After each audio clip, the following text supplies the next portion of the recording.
여러분, 우리는 급변하는 시대를 살아갑니다. 여러 가지 이야기를 하지 않아도 여러분들이 직접 체감하고 있을 겁니다. 뉴스에는 여러 가지 4차 산업혁명, 인공지능의 시대, 초확실성의 시대, 여러 말들로 우리를 설명하고 있지만, 이 시대를 설명하고 있지만 설명이 없어도 이런 많은 것들이 빨리 변하고 있다는 것을 여러분은 체감하고 살아가고 계실 겁니다. 여러분, 이런 변화의 시기, 이 변화를 어떻게 받아들이고 계십니까? 좋으십니까? 아니면 부담스럽습니까? 아마 변화의 시기에 우리의 새로운 변화 때문에 얻는 유익도 굉장히 많을 겁니다. 인공지능이 우리에게 주는 빠른 정보를 얻을 수 있는 유익도 우리에게 주지요. 그러나 우리가 잃어버리는 것도 만만치 않게 많이 있습니다. 그래서 이 시대가, 변화의 시대가 우리에게 주는 기쁨도 있지만 도전이 있기 때문에 우리는 이 시대를 좀 파악해야 될 필요가 있습니다. 근데 문제는 우리가 이 시대 속에 살아가다 보니까 참 이 시대 속에 살면서 이 시대를 파악하기가 참 힘들다는 겁니다. 2005년도에 캐니언 대학에서 데이빗 포스트 월리스라는 교수님이 이 시대에 관한 이야기를 하면서 참 재미있는 연설을 했습니다. 제목은 이것은 물이다라는 제목이에요. 내용은 간단하게 이렇습니다. 연륜이 있는 물고기가 지나가다 보니까 금방 태어난 젊은 물고기 둘을 만나게 됩니다. 그리고 그 연륜이 있는 나이가 많으신 물고기가 젊은 물고기들에게 이렇게 물어보는 거죠. 요즘 물은 어때? 라고 물어봤더니만 이 두 물고기가 지나가다가 한 물고기가 옆에 있는 물고기에게 물어보는 거예요. 물이 뭐야? 라고 물어보는 거죠. 물 속에 살다 보니까 물이 너무 익숙해서 그걸 잊어버리는 거죠. 그럴 뿐만 아니라 물 속에 살다 보니까 물이 탕류가 되고 흐려지는 것들도 잘 파악을 하지 못하고 살아갈 때가 많지요. 여러분들은 어떻습니까? 그리스도인으로 이 시대를 살아갈 때 이 세상의 물이 어떻다라고 생각을 하십니까? 저는 생각할 때 과거보다 요즘 기독교에 대한 저항 혹은 거센 소리가 훨씬 더 센 시대를 우리가 살아가고 있다라고 느껴집니다. 제가 최근에 딸에게 물어봤거든요. 학교에서 그리스도인이라고, 목사 딸이니까 그리스도인인 건 알 거고, 그리스도인이라고 이야기를 하면 어떻게 돼? 라고 이야기를 하니까 우리 딸이 그러더라고요. 아빠, 그건 커밍아웃이야. 그 정도의 시대를 우리가 살아가고 있는 거죠. 세상은 그리스도인을 향해서, 교회를 향해서 거친 소리가 점점 커지는 시대를 살아가고, 교회가 분명히 세상에 대해서 바른 소리를 해야 되는 시대임에도 불구하고 소리가 잦아드는 듯한 시대를 살아가게 되어서 우리가 왠지 무력감이 들 때도 있고, 마치 기독교가 주변부로 몰려가는 듯한 느낌도 들어서 답답하고 무력감이 드는 그런 감정이 있을 때 아마 여러분들도 있을 거라 생각합니다. 이 마음을 어떻게 표현할까 고민하고 있었는데요, 제가 어쩌다가 이렇게 윤동주 시인의 시집을 한번 이렇게 보게 되었어요. 그게 길이라는 제목의 시가 있는데, 나라를 잃고 답답해했던 그 윤동주 시인이 했던 그 시의, 길이라는 시의 첫 구절을 제가 한번 읽어봐 드릴게요. 이렇습니다. 잃어버렸습니다. 무얼 어디다 잃어버렸는지 몰라 두 손이 주머니를 더듬어 길에 나아갑니다. 뭘 잃어버렸는지, 어디다 잃어버렸는지 몰라 주머니를 더듬거리다가 길에 나가보는, 나라를 잃어버려서 답답한 무력감을 그렇게 표현하고 있는데요, 어쩌면 신앙인으로 살아가면서 분명히 예수 그리스도가 답이며 신앙이 답이라는 것 알지만 마치 무력감을 느껴서 답답한 심정이, 주머니를 더듬었는데 무엇을 잃어버리는지 모르는 그런 감정들이 우리 가운데 있지는 않는가라는 생각들을 해보았습니다.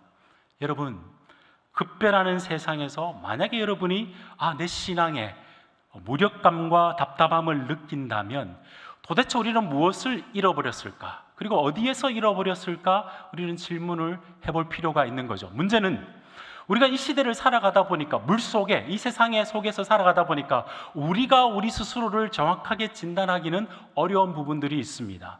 그래서 오늘 사무엘상 3장의 말씀을 통해서 저와 여러분이 이 말씀 앞에서 우리가 함께 살펴보고자 하는 내용은 이렇습니다.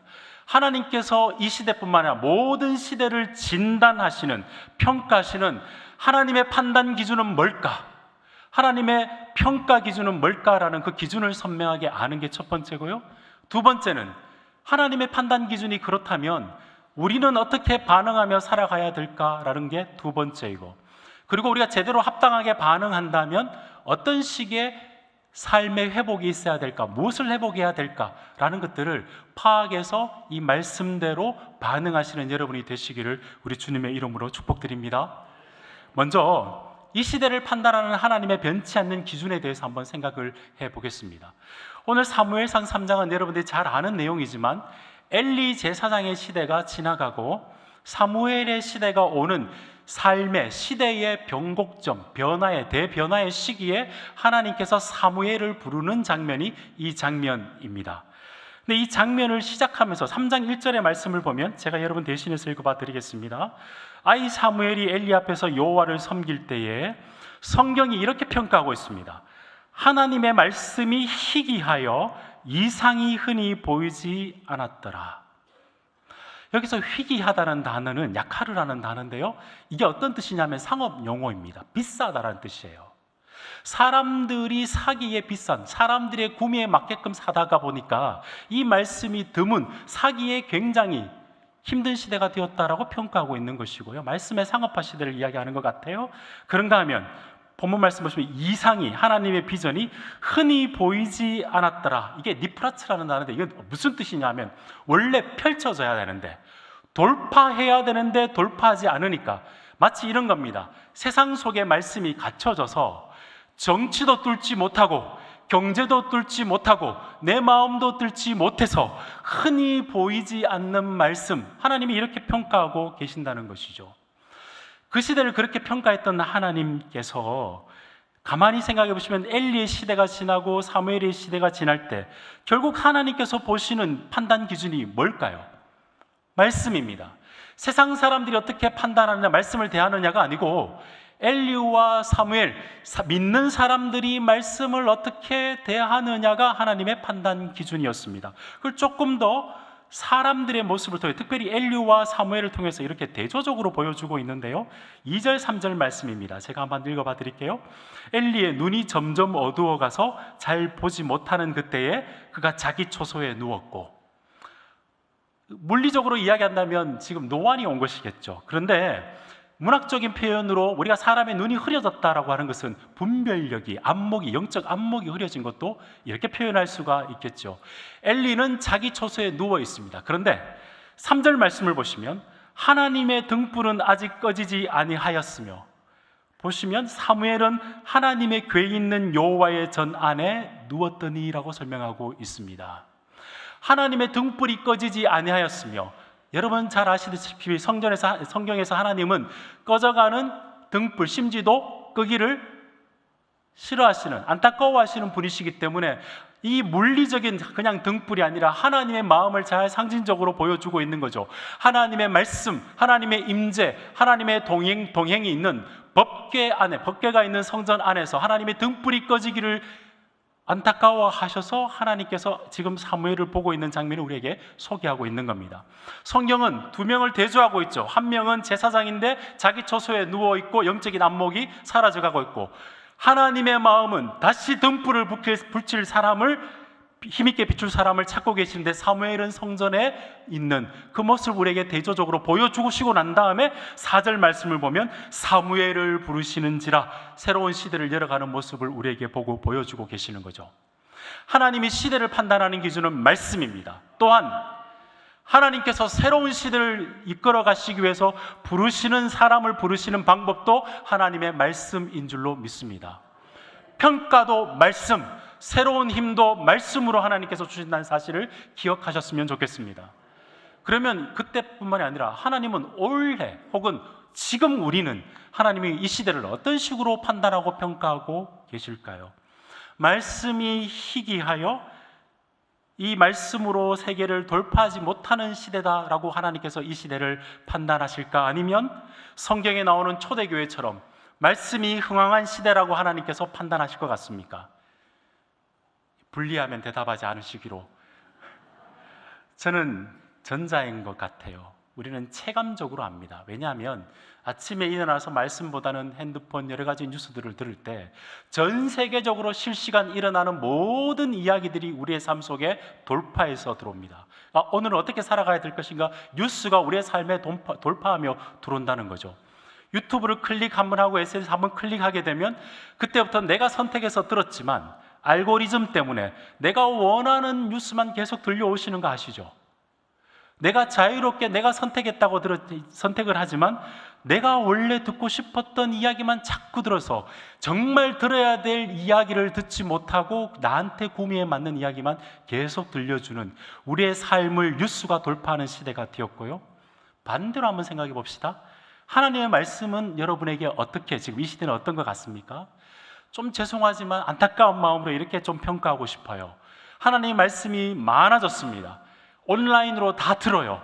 클릭해서 듣다 보니까 뉴스도 클릭해서 듣고 말씀도 내가 원하는 대로 클릭해서 듣다가 점차 내가 선택하는 위치에 가게 되고 말씀이 마치 하나의 뉴스처럼 느껴지는 시대라고 본다면 어떻게 될까요?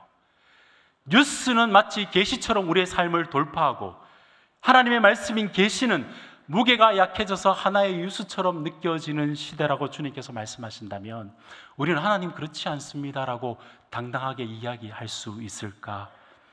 이 말씀 앞에서는 이 시대를 한번 생각해 보았습니다.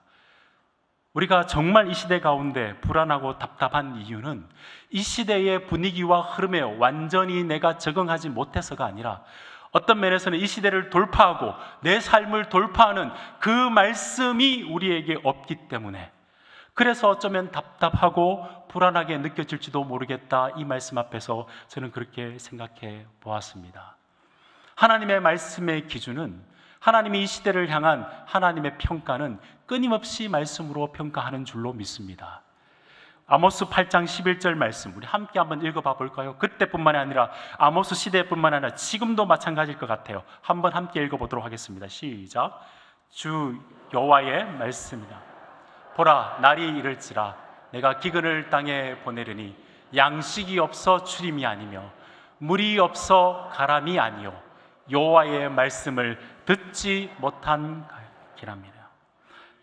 여러분, 우리 시대에 답답하고 힘든 이유는 하나님의 말씀이 내 마음을 울리지 못하고 우리가 그 말씀이 내 마음속을 돌파하지 못하기 때문입니다. 하나님 말씀이 없어서가 아니라 하나님 말씀은 있는데 내 구미에 맞는 말씀으로 듣고 내 삶을 이끌어가지도 못하고 이 땅 가운데 정치, 문화, 사실은 모든 것이 예수 그리스도의 무릎 앞에 무릎을 꿇어야 될 사상임에도 불구하고 마치 우리가 느끼기에는 이 세상 속에서 갇혀있고 주변화된 말씀, 힘이 없는 것처럼 느껴지기 때문에 그 말씀이 없어서 우리는 어쩌면 답답한지도 모르겠습니다. 그런데 여러분, 실망하지 말아야 될 것은 하나님께서 3장에서 그렇게 평가하시고 난 다음에 사무엘을 부르고 난 다음에 말씀 21절 말씀을 보시면 이렇게 우리에게 소개하고 계시죠. 여호와께서 실로에서 다시 나타나시되 여호와께서 실로에서 여호와의 말씀으로 사무엘에게 자기를 나타내시느니라. 하나님은 자기 자신을 우리에게 나타내시기를 좋아하시는 분이십니다. 이 땅에 등불을 꺼져가기를 주님께서 싫어하십니다. 그래서 하나님은 반드시 말씀을 주셔서 말씀으로 새로운 시대를 이끌어 가실 줄로 믿습니다. 19세기 미국 최고의 문학 작품 중에 하나로 말이 불려지는 모비딕이라는 허먼 멜빌이라는 사람이 지은 책이 있습니다. 그 시대를 평가하면서 그 사람이 9장의 내용을 보면 이렇게 설명한 적이 있어요. 설교단, 여기 지금 한성교회처럼 강단인 거죠. 강단은 이 세상을 이끌어가는 뱃머리다 라고 설명을 했습니다. 19세기에만 그럴까요? 아니요. 20세기, 21세기 세상에서 가두어진 말씀처럼 보여지지만 하나님의 말씀은 신실하고 하나님의 약속은 신실해서 지금도 그 말씀으로 하나님께서 이 세상을 뚫고 그 말씀대로 이루어 가시는 줄로 믿습니다. 바라기는 여러분의 강단이 그런 강단이 되기를 원하고 여러분의 마음속에 진짜 여러분의 마음을 시원케 하고 여러분 가정과 여러분의 경제와 여러분 모든 것을 뚫어내는 말씀이 여러분의 삶 속에 있기를 주님의 이름으로 축복드립니다. 이 기준과 이 지금 하나님의 새로운 길을 여시는 하나님의 방법을 선명하게 마음속에 붙드시고 말씀에 대한 자세, 말씀에 대한 태도를 다시 한번 대바르게 바른 자리로 말씀을 돌려놓으시는 여러분 되시기를 우리 주님의 이름으로 축복드립니다. 자, 하나님의 진단과 평가, 하나님의 방법을 우리가 알았다면 그 말씀 앞에서 우리가 어떻게 반응해야 될지를 한번 생각해 보겠습니다. 3장의 말씀 전체를 좀 통해서 살펴보면요, 엘리가 나오고 사무엘이 대조적으로 나오는데 사실 사람의 변화는 하루아침에 확 변하는 게 아니라 나름대로의 점차 변하는 모습들이 좀 보이죠. 초짐들이 좀 보입니다. 여러분, 엘리 제사장 이야기를 많이 들었으니까 제가 조금 간략하게 설명을 해보겠습니다. 여러분, 성경에서 사무엘상 1장을 보시면 앞에 2장을 앞에 가보시면 한나의 기도 기억나시죠? 한나가 사무엘을 낳기 위해서 아들이 없어서 기도했을 때 그 성전에서 기도하는 모습을 본 사람이 누구였죠? 엘리였습니다. 열심히 기도하는 한나의 모습을 보고 엘리는 이렇게 평가했습니다. 술 취했구나 라고 이야기를 했습니다. 여러분, 사실 그때 당시 성전에 술을 먹고는 들어갈 수가 없었어요. 근데 제사장이 이렇게 이야기하는 거 보면 하나님의 일과 성령의 일을 잘 분별하지 못하는 이미 그런 조짐들이 좀 나오고 있는 거죠. 영적 분별력이 흐려지기 시작했습니다. 그러다가 2장을 보시면 엘리의 아들들, 홈리와 비느하스라는 아들들이 나오는데요, 이 아들들도 제사장이었어요. 근데 하나님 앞에 몹쓸 행동을 많이 했습니다. 어떤 일을 했냐면 제사를 드리는데 하나님께 드리기 전에 그 제사 물건을 재물을 자기가 먼저 취했습니다.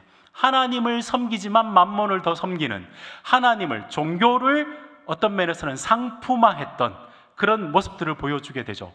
그것뿐만 아니라 엘리의 아들들은 회막문, 하나님의 계시가 있고 성도들과 함께 교제해야 될 뜰에서 여인들을, 하나님을 섬기는 수종된 여인들을 범하는 나쁜 행동들을 했습니다.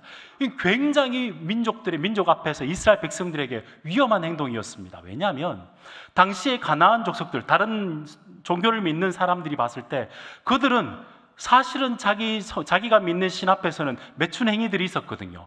하나님을 믿는다고 하면서도 그렇게 하니까 종교를 세속화시키는 것을 마치 허락하는 듯한 모습으로 보여지게 되는 것이죠.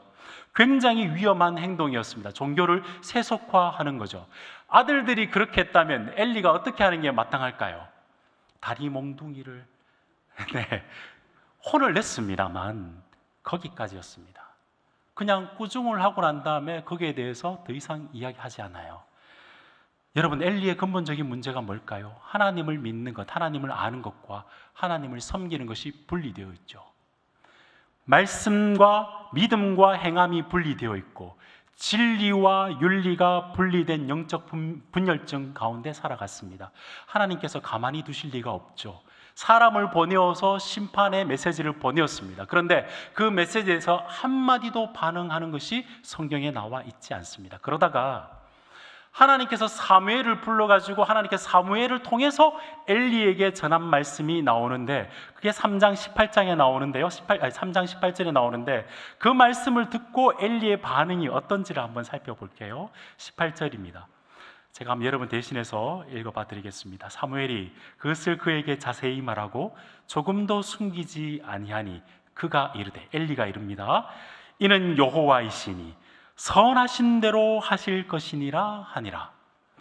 여러분, 이 말씀이 어떻게 받아들여요? 하나님은 선하시니, 하나님이시니 선하신 대로 될 거다라고 고백하는 게 문자 그대로로 보면 아주 100점이에요. 그런데 상황 속에 한번 넣어 보십시오. 영적 분별력이 흐려지고 영적 분열증이 있었는데 심판의 메시지를 보내어서 그 말씀 앞에 들었던 엘리가 하나님께서 알아서 하실 거다, 하나님은 선하시니 그대로 이루어질 겁니다 라고 반응하는 것이, 저는 이 반응이 하나님이 어떤 분인지는 알지만 영적으로 굉장히 무감각해졌고 딱딱이 굳어버린 그 마음을 보여주는 것 아닐까요? 예를 한번 들어볼까요? 병원에 갔어요. 진단을 내렸습니다. 굉장히 지금 위험합니다, 끝날지도 모르겠습니다 라고 했는데 의사 선생님이 맞으니까 그대로 될 수도 있겠습니다, 이렇게 반응할 수 있을까요? 살 길이 무엇입니까? 내가 어떻게 해야 됩니까? 라고 반응하는 것이 맞겠죠.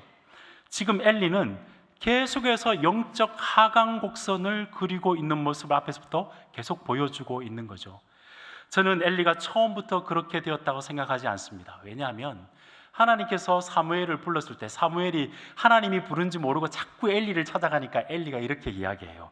여호와여 말씀하옵소서, 종이 듣겠나이다 라고 반응하라고 가르쳐요. 엘리는 하나님의 말씀을 듣는 법을 알았습니다. 그런데 점차 영적인 분별력이 떨어지고 영적인 분열증이 일어나고 하나님의 말씀이 있지만 돌이키지 않고 마음이 딱딱해진 모습을 우리에게 보여주고 있는 거죠. 그렇게 해서 급기야 굳어버린 마음을 성경이 우리에게 보여주고 있다는 사실입니다. 여러분, 저는 최근에 모 지역에 가서, 해외에 가서 설교를 한 적이 있습니다. 2박 3일 정도밖에 되지 않기 때문에 이참에 내가 로밍하지 않고 오롯이 하나님께 집중해 봐야 되겠다 해서 2박 3일 동안 로밍을 끊고 하지도 않고 그냥 갔어요. 제가 2박 3일 동안 무슨 행동을 가장 많이 했을 것 같습니까? 자기가 로밍하지 않았는데 자꾸 핸드폰을 쳐다봐요. 왜 메시지가 안 오지? 왜 카톡이 안 오지? 자꾸 그러는 거예요. 그러다가 자꾸 자각을 하는 거죠. 내가 로밍을 하지 않았으니까. 그러다 가만히 조용하게 있다 보니까 주위에 사람 소리가 들립니다. 니하오, 어디 가신지 아시겠죠? 그러다가 호텔인데도 조용하니까 새 소리가 들립니다. 아무 소리가 안 들리니까 제 마음속에 내가 들어야 될 소리가 뭐지? 내 소리가 들리기 시작하고요. 그리고 난 다음에 내가 하나님께 올려야 될 소리가 뭔지 하나님께 기도해야 되겠다라는 생각이 들기 시작하는 거죠. 여러분, 우리가 이 세상을 살아가면서 의식하든 그렇지 않든 간에 세상 소리를 많이 듣고 살아갑니다. 그건 어쩔 수가 없어요. 그러나 이 작은 이 세상의 소리에 우리가 자꾸 따라가다 보면 하나님의 주파수, 하나님의 음성에 조금 귀가 즐겨질 때가 있습니다. 하나님의 음성 주파수에 맞추지 않으면 단순히 하나님의 소리를 못 듣는 정도가 아니라 엘리 제사장이 한나의 기도 소리를 이상하게 평가했듯이 우리가 TV를 보고 영화를 보고 TV 영화에 보는 사람들의 이야기를 듣고 눈물을 흘리지만 실제 내 주위에 옆에서 일어나는 성도들의 아픔과 눈물에 대해서는 무감각해질 수도 있습니다. 하나님의 말씀의 주파수에 맞추지 않으면 우리가 영적 분열증과 영적 무분별력이 떨어져서 점차 무감각해질 수 있다는 사실인 거죠. 마음이 굳어져 버리는 겁니다. 사랑하는 여러분, 기억하셔야 됩니다. 우리는 그래서 하나님께서 심판하실 거니까 두려워서 말씀을 들어야 되겠다, 아니에요. 우리가 점차 하나님의 말씀에 무감각해지고 있는 그 자체가 우리에게는 무서운 일이라는 것을 자각하는 여러분이 되시기를 우리 주님의 이름으로 축복드립니다. 이렇게 엘리의 하강 곡선이 있었다면 사실은 사무엘에게는 상승 곡선이 있었습니다. 1장을 보시면 하나님께서 사무엘을 어떻게 이 땅 가운데 보내셨죠? 한나의 기도를 통해서였습니다. 사무엘의 이름의 뜻이 하나님이 들으셨다는 뜻이에요. 사무엘이 어릴 적부터 한나를 통해서 내가 어떻게 이 땅에 왔다는 것을 알게 되었겠죠. 1장 가운데쯤 보시면 27절 이후로 보시면 한나가 이 사무엘을 하나님께 소원했기 때문에 하나님께 맡깁니다. 하나님께 올려드려요. 여기까지 이야기하시면 참 안 됐다. 사무엘은 어린 나이에 신학교를 갔구나. 네, 신학교 오셔야 됩니다. 제가 신학교 있기 때문에. 근데 여러분, 그렇게 생각할 게 아니라 한번 생각해 보십시오. 어릴 적부터 내가 왜 이 땅에 왔지? 엄마를 통해서, 기도를 통해서 나는 하나님께서 이 땅에 보낸 존재구나. 그리고 직업의 문제가 아니라 평생을 내가 하나님 앞에서 감사와 찬양으로 살아갈 존재로 내가 하나님께 바쳐진 존재구나 라고 알고 살아가는 것. 어쩌면 우리 인생 가운데 한번 생각해 보십시오. 하나님께서 나를 이 땅으로 보내셨고 우리가 하나님의 어떤 모습과 어떤 직업으로 살아가든 나는 하나님께 감사와 찬양이 되는 존재로 살아간다는 그 존재로 확실하게 방점을 찍고 살아가는 것, 소위 말해서 정체성을 확실하게 살아가는 게 어쩌면 우리 가운데 가장 큰 행복이지 않겠습니까? 우리는 그런 존재인 거죠. 2장을 보시면 사무엘이 하나님 앞에서 성장해 가는 모습을 보입니다. 엘리의 아들들은 하나님을 상품화했고 하나님의 종교를 세속화했지만 사무엘은 에봇을 입고 하나님을 섬겼고 무엇보다 2장 26절 말씀을 보시면 이렇게 우리에게 소개합니다. 제가 여러분 대신해서 읽어봐 드릴게요. 아이 사무엘이 점점 자라매 여호와와 사람들에게 은총을 더욱 받았더라. 엘리의 아들들은 하나님을 경멸하고 사람들을 위태롭게 했다면 어린 사무엘은 자라나면서 하나님의 은총도 있고 사람들에게 사랑을 훨씬 많이 받는 사로 영적으로 상승 곡선을 그려가고 있는 거죠. 그러다가 3장에 보시면 하나님께서 10절 말씀 보겠습니다. 하나님 여호와께서 임하여 서서 직접 서셔가지고 전과 같이 사무엘아 사무엘아 부르시는지라 하나님이 직접 그 앞에 서셔가지고 사무엘을 부르시는 장면이 나와요. 여러분 성경에서 아브라함아 아브라함아 모세야 모세야 사울아 사울아 하나님께서 직접 부르실 때는 인생의 전환점이 되는 거죠. 사무엘도 하나님께서 직접 서셔가지고 그를 불렀습니다.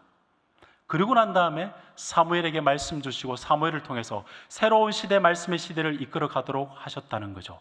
제가 길게 설명했지만 여러분에게 드리고 싶은 이야기는 이겁니다. 여러분 보이십니까?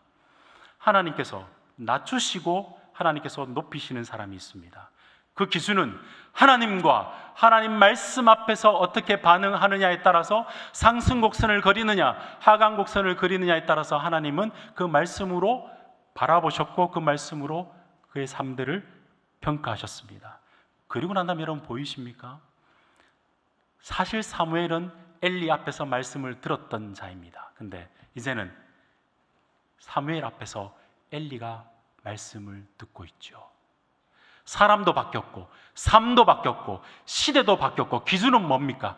하나님과 하나님의 말씀에 대해서 우리가 어떤 자세로 대하고 있는가, 나는 영적인 상승 곡선을 그리고 있는가에 따라서 하나님의 평가와 하나님의 역전의 역사가 일어난다는 거죠.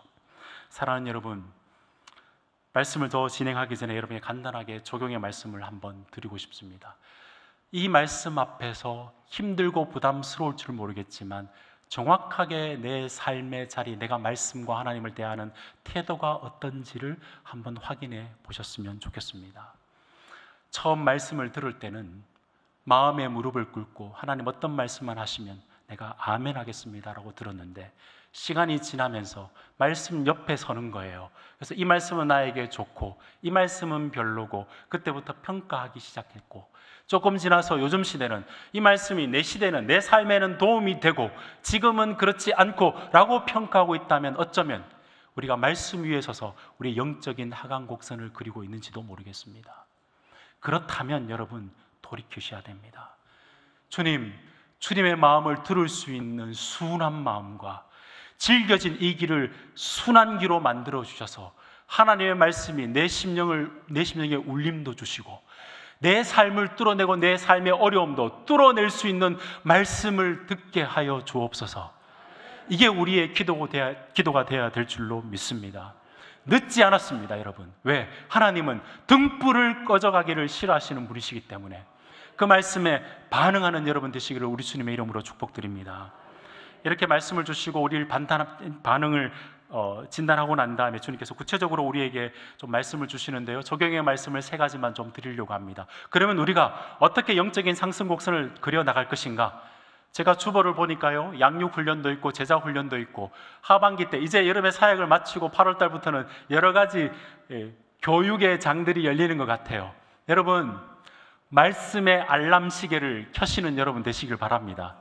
알람 시계 안 켜놓고 아침마다 일어나야지 무한 반복하지 마시고 말씀의 알람 켜놓고 날마다 그 알람 소리에 일어나고 그 알람에 내가 노출될 수 있도록 계속해서 말씀에 노출되는 여러분이 되었으면 좋겠습니다. 세상 소리에 따라가지 않고 하나님의 말씀의 지식을 알고 하나님이 어떤 분이신지, 교회가 어떤 곳인지, 복음이 진짜 무엇인지를 끊임없이 알아가는 말씀의 지식이 여러분 가운데 쌓여지기를 우리 주님의 이름으로 축복드립니다. 제가 유튜브, 넷플릭스, SNS 하지 말라고 말씀드리지는 않겠습니다. 이 조언이 쓸데없다는 것 압니다. 그리고 자기도 못하는 것, 남들에게 하라고 이야기하는 것도 이상한 것 같습니다. 그러나 여러분, 반드시 말씀을 들으셔서 세상에 여러 소리가 들렸을 때 분별할 수 있도록 말씀의 지식은 있으셔야 합니다.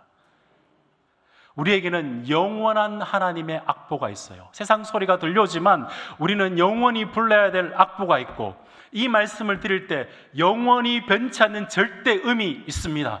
우리 이 땅 가운데 세상의 소리를 듣고 발맞추어 살아가는 사람들이 아니라 하나님의 말씀과 하나님의 절대음과 하나님의 박자에 맞추어서 발을 옮겨가야 될 사람인 줄로 믿습니다. 그러므로 말씀의 알람을 켜시고 끊임없이 들으시는 여러분 되었으면 좋겠습니다. 하나님은 사무엘에게 직접 말씀해 주셨는데 나에게는 그렇게 말씀해 주지 않으셨습니다. 우리는 핑계할 수 없어요. 사무엘은 그냥 들었을 뿐이지만 우리는 기록된 말씀이 있습니다. 이 말씀에 길이 있기 때문에 이 말씀대로 길로 살아가면 다음 세대들에게 우리가 어떻게 살아갈 수 있을지를 보여줄 수 있기 때문에 핑계치 마시고 이 말씀을 더욱더 알아가시는 여러분 되시기를 우리 주님의 이름으로 축복드립니다. 말씀의 지식, 알람을 켜시고 두 번째, 말씀의 체험이 있기를 소망하셔야 됩니다. 제가 퀴즈를 한번 내어보겠습니다. 혹시 성경을 읽어보신 분은 사무엘에게 하나님께서 몇 번 부르신 줄 아십니까?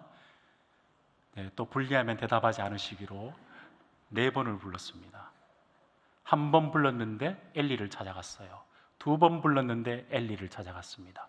3번째도 엘리를 찾아갔죠. 그리고 난 다음에 하나님께서 계속 부르시다가 4번째 주님께서 직접 임하여서서 사무엘을 만나게 됩니다. 근데 성경 가운데 3장 7절을 보시면 이런 말씀이 있어요. 사무엘이 3번째까지 반응을 2번, 3번까지 반응을 제대로 못하니까 이렇게 평가합니다. 사무엘이 아직 7절입니다. 사무엘이 아직 여호와를 알지 못하고 여호와의 말씀도 아직 그에게 나타나지 아니한 때라. 이상하지 않아요? 하나님도 알고 말씀을 왜 몰랐을까요? 지식으로는 알았지요. 근데 직접 하나님을 만나서 인격적인 교제, 인격적인 소통이 일어난 것은 하나님께서 그를 여러 번 부르시다가 하나님께서 절묘한 타이밍에 그를 만나서 단순히 지식으로 아는 하나님의 지식이 아니라 하나님을 대면하여 만나서 공의와 사랑의 하나님을 맛보아 아는 경험의 차원으로 들어가게 된 것이죠. 누가 불렀다고요? 하나님께서요. 인격적으로 다가오시고, 여러분 하나님을 인격으로 만난다는 개념은 하나님께서 인격적으로 다가오셨기 때문에 내가 인격적으로 내 삶을 걸어서 하나님 앞에 반응하는 것을 하나님을 인격적으로 만났다라고 표현하는 겁니다. 여러분, 기독교는 생활 방식입니다. 정보가 아니에요. 이 말씀 내 삶에 너무너무 좋으니까 내 삶에 적용해 보고 싶습니다, 이런 차원이 아니라 기독교는 말씀대로 하나님의 뜻이 이루어지기 때문에 내 삶의 방식을 말씀에 맡깁니다라는 우리의 삶의 방식입니다. 근데 여러분, 지식이 삶의 방식으로 바뀔 때는 반드시 가운데 일어나는 일이 있습니다. 그게 뭐냐 하면 이 정보가 그냥 정보가 아니라 내 삶을 바꾸어내는 말씀의 경험이 있도록 하십니다. 여러분, 우리는 지식대로 살아가질 않죠. 마음 가는 대로 살아가지 않습니까? 지식대로 살아가면 다 서울대 가야 되고 아는 대로 생활하려면 정말 다 잘 살 수 있겠죠. 근데 우리는 아는 대로 살지 못해요. 마음이 가는 대로 삽니다. 근데 어떻게 하면 마음이 가기 시작합니까? 여러 번 사람을 만나는 것은 그건 그냥 부딪힘이에요. 근데 진짜 만남은 어떤 거죠? 그 사람 만나서 교제하고, 아, 이 사람이 나에게 관심이 있구나, 이 사람이 자기 삶을 열어서 나에게 보여주는구나 라는 걸 깨닫게 되고, 나도 내 삶을 열어서 보여주고 역동적인 경험이 있을 때, 그래서 여러분 결혼하는 건 아니겠습니까? 마찬가지로 하나님을 만난다는 것은 하나님을 지식적으로 채워가다가 하나님께서 나에게 다가오시는, 하나님이 자기 자신을 보여서 온전히 나에게 자기의 자신의 사랑을 보여주셔서 나도 그 사랑에 반응해서 경험적인 그 지식이 쌓여갈 때, 다시 말해서 하나님을 맛보아 알아갈 때 진짜 하나님의 말씀으로 살아가는 기독교가 생활 방식이 되는 것이죠. 여러분에게 꼭 이 말씀은 드리고 싶습니다. 여러분, 하나님을 경험하고 체험하고 싶으시죠? 이걸 이렇게 생각하시면 안 됩니다. 말씀을 내 삶의 감동과 감격 차원에만 생각하지, 물론 그것도 있습니다. 근데 그거보다 훨씬 더 하나님의 세계는 크고 하나님의 인격적인 교제는 훨씬 큽니다. 요즘은 많은 젊은이들이 이렇게 생각해요. 진정성 있고 감동이 있으면 진리라고 생각합니다. 진짜 그럴까요? 감동과 여러 가지 느낌이 없어도 진리는 진리인 거죠. 여러분, 진정성으로 따진다면 이단이 훨씬 더 진정성이 있을 수 있어요. 열심히 자기 삶을 내어서 막 다가오니까요. 진리는 그런 게 아니죠. 진리는 우리의 마음속에 감동이 있을 수 있습니다. 그런데 그것보다 훨씬 더 큰 게 무슨 말씀이냐면, 예수님께서 진리가 너희를 자유케 하리라는 것이 단순히 우리의 감동 주는 차원이 아니라 진짜 진리의 세계를 우리에게 보여주셔서 훨씬 더 내 삶보다 훨씬 더 큰 세계가 있다는 것을 알고 나를 그 하나님의 말씀 세계로 초대해서 하나님과 교제하며 살아가는 선하심을 맛보아 알아가는 기쁨을 우리에게 주는 것이 하나님 우리에게 주시는 참 자유인 줄로 믿습니다. 하나님께서 사무엘을 처음 만나 주셨을 때 축복의 말씀을 주신 게 아니라 처음에는 굉장히 부담스러운 말씀 주셨어요. 엘리에게 가서 선생님 이제 끝이랍니다 라는 이야기를 전해야 했어요. 얼마나 부담스러웠을까요? 근데 그렇게 곧이곧대로 이야기를 했을 때, 말씀을 따랐을 때 어떤 일이 벌어졌죠? 사무엘은 깨달았습니다. 와, 하나님의 말씀은 옛날부터 내려왔던 심판의 말씀이 주셨는데 그 말씀 그대로 이루어지고 그 말씀대로 이루어지는구나 라는 말씀의 무게와 말씀의 경이감을 깨닫게 되었겠죠. 그때부터 그는 그 말씀을 지켜가는 것이 그의 삶의 모토가 되었을 거라 저는 생각해 봅니다. 말씀의 경이감, 말씀의 무게감을 느껴야 내가 느끼는 정도로 말씀을 따라가는 것이 아니라 그 말씀 세계에서 말씀을 따라가게 되는 것이죠. 제가 옛날에 봤던 영화 중에, 영화를 많이 보는 것은 아닌데 봤던 영화 중에 인상적인 영화가 하나 있습니다. 여러분 트루먼 쇼라고 영화 아십니까? 죄송합니다. 강단 가운데 또 영화 이야기를 해서 짐 캐리라는 재미있는 이제 그 코미디언이 연기를 했는데 트루먼 쇼의 내용은 이렇습니다. 트루먼이라는 사람이 있는데 사실은 모든 사람들이 함께 짜가지고 그 사람이 삶이 결혼부터 시작해서 모든 것이 쇼인 거예요. 다 짜여져 있는 세계에서 살아가다가 어느 날 갑자기 그게 내가 지금 살아가고 있는 세계가 정말 자유로운 세계가 아니고 가짜 세계구나라는 것을 깨닫게 됩니다. 그로부터 그것을 나오려고 노력을 합니다. 안정권의 삶을 나오려고 노력을 하다 보면 어려움도 있겠죠. 그런데 뚫고 나오는 거예요. 왜냐하면 그건 참 세계가 아니기 때문에, 사람들에게 말했던 쇼이기 때문에, 사람들에게 보여주기 위한 쇼였기 때문에, 그래서 트루먼이 나오게 되는 것이거든요. 여러분, 하나님의 말씀을 안다는 것은 우리에게 단순히 내 세계에 감동을 주는 것을 넘어서 하나님께서 내가 아는 세계보다 훨씬 더 큰 하나님 나라의 세계를 이끌어 가고 계시는구나. 그런데 그 세계에 나를 초대했구나. 내가 내 작은 생각과 내 작은 삶을 넘어서 지금도 내 인생을 재료로 삼아서 하나님 나라를 이루어 가고 계시는구나. 내 뒤에는 훨씬 더 큰 하나님 나라가 유구하게 그리고 유유히 흐르고 있다는 사실을 알 때 진짜 참된 자유의 삶을 살아가게 되는 것이죠. 직업과도 상관없고 내 능력과도 상관없이 하나님 나라 속에 내가 들어가 있구나. 그게 우리의 참 자유인 줄로 믿습니다. 설교의 황태자 찰스 스펄전 목사님이 이걸 이렇게 표현했더라고요. 하나님의 무한하심에 빠질 때 자신에서 벗어나 참된 자유를 경험한다. 하나님의 말씀은 우리의 세계를 넓히고 우리의 지경을 넓혀서 하나님을 더욱더 경험하여서 나도 알지 못하는 하나님의 세계를 이루어 가도록 내가 그 세계에 첨벙 뛰어들어서 하나님의 아름다움과 공의와 사랑을 경험하고 살아가는 그 세계, 그 경험이 여러분의 삶 속에도 있기를 우리 주님의 이름으로 축복드립니다. 여러분의 마음속의 감동, 마음속의 기쁨을 넘어서서 하나님 나라의 기쁨과 감동이 여러분의 삶 속에 가득하시기를 우리 주님의 이름으로 축복드립니다. 마지막 세 번째 적용입니다. 지식이 있고 체험이 있고 난 다음에는 그 다음에는 반드시 따라오는 게 삶의 문제이죠. 성경 우리가 앞구절도 읽고 뒷구절도 읽었는데요, 19절 20절 말씀을 읽어보시면 이렇습니다. 사무엘이 자랐습니다. 여호와께서 그와 함께 계셔서 그의 말이 하나도 땅에 떨어지지 않게 하시니 단에서부터 브엘세바까지의 온 이스라엘이 사무엘은 하나님의 선지자로 세우심 입은 줄을 알았더라 라고 이야기를 하고 있어요. 이거는 단회적인 사건이 아니죠. 사무엘이 어떻게 살았는지를 크게 그냥 묘사하고 있는 거죠. 사무엘은 분명히 하나님의 지식이 자라났고 하나님을 경험하는 경험이 있었습니다. 그게 단회적으로 끝난 게 아니라 그의 삶을 보니까 말하는 거와 행동하는 게 떨어지지 않았습니다. 그 결과 많은 사람들이 이 사람은 하나님께서 세우신 선지자구나, 하나님의 말씀대로 살아가는 사람이구나 라는 것을 알게 되었다는 거죠. 사무엘이 성경에만 밑줄 끈 것이 아니라 사람들이 볼 때 이 사람을 이해하기 위해서는 성경으로 이 사람을 이해해야 되겠구나 라고 아는 사람이 되었다는 겁니다. 엄청난 삶을 사는 것이죠. 하나님께서 이 시대를 뚫고 시대로 말씀으로 뚫는 사람의 공통적인 특징은 순종의 사람인 줄로 믿습니다. 이 시대가 우리로 하여금 부추기는 영적인 어떤 면에서는 도전이 뭐냐 하면, 시대를 많이 먹은 오늘날 기독교 영성은 간략하게 이렇게 정리해 볼 수 있습니다. 하나님을 더 깊이 경험하고 싶어요. 나도 정말 하나님을 잘 알고 싶습니다 라는 부분이 있고, 뒤에 괄호, 그런데 삶은 내 마음대로 살고 싶어요. 이게 오늘날 우리가 살아가고 있는 시대에 가장 많은 도전의 우리의 모습이지 않을까 싶은 생각을 해봅니다. 여러분, 사탄도 성경의 지식을 가지고 있었죠. 그 지식으로 예수님을 유혹했습니다.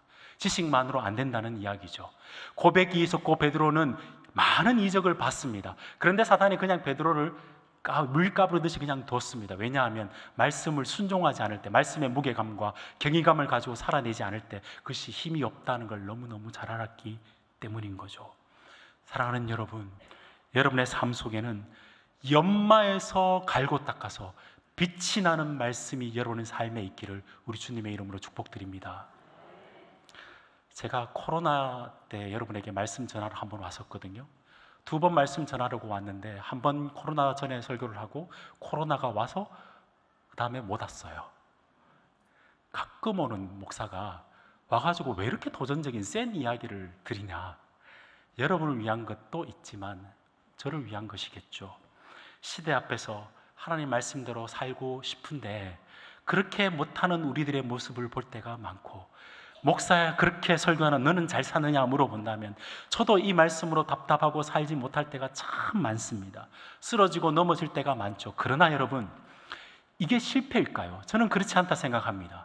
하나님의 말씀이 영원하고 하나님의 말씀이 힘이 있다는 걸 알아서 내가 쓰러지고 넘어지지만 다시 하나님 말씀 앞에 나아갈 수 있는 게 하나님께서 이 시대 가운데 우리에게 요구하는 마음인 줄로 믿습니다. 정말 실패한 인생이 뭔 줄 아십니까? 기독교인임에도 불구하고 살아본 말씀도 없고 살아볼 말씀도 없어서 내 마음도 뚫지 못하고 이 시대를 뚫지 못하는 마음이 있다면 그게 어쩌면 우리가 가장 안타까운 마음이지 않을까 싶은 생각이 듭니다. 사랑하는 여러분, 하나님의 말씀을 다시 붙드시는 여러분 되시기를 바랍니다. 순종해서 시대를 뚫어내는 여러분의 삶, 여러분의 교회 되시기를 우리 주님의 이름으로 축복드립니다. 제가 좀 이 말씀을 들으시면서 어쩌면 이렇게 생각하시는 분이 계실지도 모르겠어요. 이런 말씀은 많이 들었습니다. 말씀에 힘이 있고 능력이 있다는 말씀 많이 들었습니다. 여러분 진짜 믿으세요? 아멘이십니까? 진짜 믿어야 될 이유를 제가 말씀해 드릴게요. 하나님은 계속해서 우리에게 말씀해 주셨어요. 근데 우리는 계속해서 실패했지요. 하나님은 선지자와 여러 모양으로 우리에게 말씀을 주셨습니다. 우리가 실패하니까 하나님 자체 되신 그분, 예수 그리스도 말씀 되신 그분이 이 땅에 직접 오셨습니다. 그리고 난 다음에 그 말씀, 예수님께서 복음을 선포하셨죠. 첫 번째 복음은 회개하라였습니다. 달콤한 말씀이 아니라 너희의 마음을 돌이켜야 된다. 그런데 너희가 나를 믿으면 영생의 축복이 있다라고 해주셨습니다. 그 말씀에 반응하는 자를 통해서 하나님 나라를, 제자를 세우셨고 계속해서 세워 나가셔서 지금 한성교회가 여러분 가운데 있는 줄로 믿습니다. 나 혼자 쓰러지고 넘어질 때가 많으니까 공동체를 세워주셔서 함께 힘있게 살아가라고 하나님께서 이곳 가운데 여러분을 불러주신 줄로 믿습니다. 예수님은 지금도 하나님 말씀을 이루어 가시고, 여러분이 정말 성경을 믿으신다면 이 땅 가운데 하나님의 말씀이, 하나님의 나라가 이 땅 가운데 임하게 될 줄로 믿습니다. 놀라운 점은 사무엘처럼 예수님이 이 땅 가운데 오셨을 때, 인간의 몸으로 오셨을 때도 하나님과 사람들 앞에서 점차 사랑을 받아가는 모습이 있었고, 그분은 말씀 자체이시지만 그 말씀을 살아내었던 분이십니다. 달리 말해볼까요? 이 땅 가운데 우리가 말씀대로 살아가고 싶지만 쓰러지고 넘어지고 힘들고 어려울 때 많지만 그때 주님 바라보시라는 말씀입니다. 이 땅에 인간의 모습으로 오셨지만 그래서 우리의 모습과 우리의 한계를 잘 아시는 주님께서 주님 앞에 달려가서 말씀으로 고백하면, 말씀을 사모하게 되면 주께서 위로의 말씀을 여러분에게 주실 겁니다. 참 선지자인 주님께서 말씀대로 완벽하게 사셨기 때문에 어떻게 살아야 될지를 여러분에게 가르쳐 주시는 참 선지자가 계시기 때문에 그분께 달려가면 그분께서 여러분에게 참 힘을 주실 줄로 믿습니다. 정리하겠습니다. 우리에게는 영원한 기록된 하나님의 말씀이 계시고 그 말씀대로 살아 계셨던, 그리고 살으셨던 우리 주님이 계십니다. 두 말씀이 있는 거죠. 기록된 말씀과 살아내신 말씀 예수 그리스도가 있기 때문에 양손을 주님 붙들고 말씀 붙들고 이 시대를 돌파하며 살아가는 여러분이 되시기를 우리 주님의 이름으로 축복드립니다. C.S. 루이스가 이렇게 이야기했습니다. 영원한 것이 아니면 영원히 시대에 뒤처지는 것이다. 이 시대에 많이 적용한다고 잘 살아가는 것이 아니라 우리는 영원한 말씀 붙들어서 그분의 기준점대로 살아갈 때 주께서 이 시대 가운데도 새로운 은혜와 새 길과 새 희망을 우리에게 허락하여 주실 줄로 믿습니다. 사람들이 어렵다고 합니다. 길을 잃어버렸다라고 이야기를 합니다. 어수선하다고 이야기합니다. 아니요, 말씀 앞에서 새 길을 찾는 사람에게 하나님께서 길을 열어주실 것이고 그 길을 찾은 사람이 다른 사람에게도 새 길이 되게 하실 줄로 믿습니다. 바라기는 여러분의 교회가, 여러분의 삶이, 여러분의 가정이 말씀의 등불이 꺼지지 않는 가정, 이 교회가 많은 사람들의 세파 가운데 말씀의 등대로 갈 길을 정확하게 보여주고 이 강단이 뱃머리가 되어서 많은 영혼들의 갈 길에 세파를 뚫어내는 강단, 그 말씀이 힘이 있는 여러분의 교회가 되시기를 우리 주님의 이름으로 축복드립니다. 주신 말씀 생각하며 이 찬양을 함께 불러볼까요? 말씀 앞에서 결단하며 함께 찬양했으면 좋겠습니다.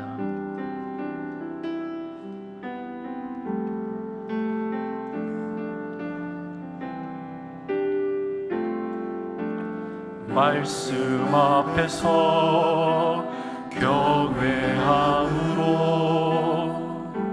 주께 홀로 섭니다.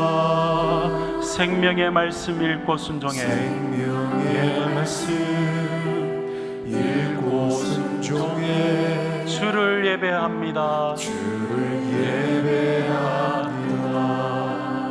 기록된 말씀, 기록된 말씀 힘이 있어서 진리로 우리 거룩해 하며 거룩한 말씀 세세 영원히 복음이 되어 말씀 우리 같은 마음으로 고백하며 나가겠습니다.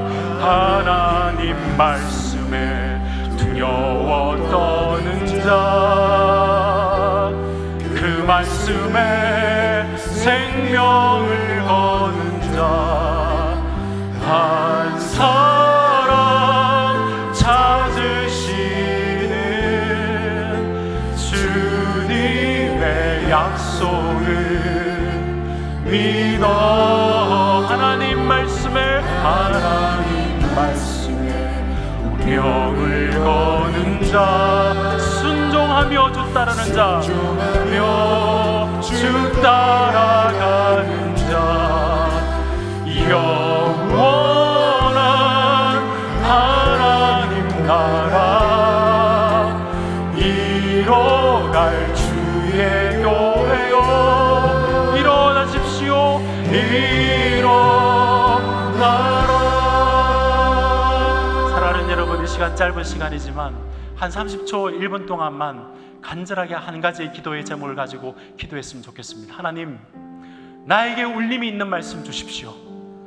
이 말씀 붙들고 평생에 순종할 말씀을 주시옵소서.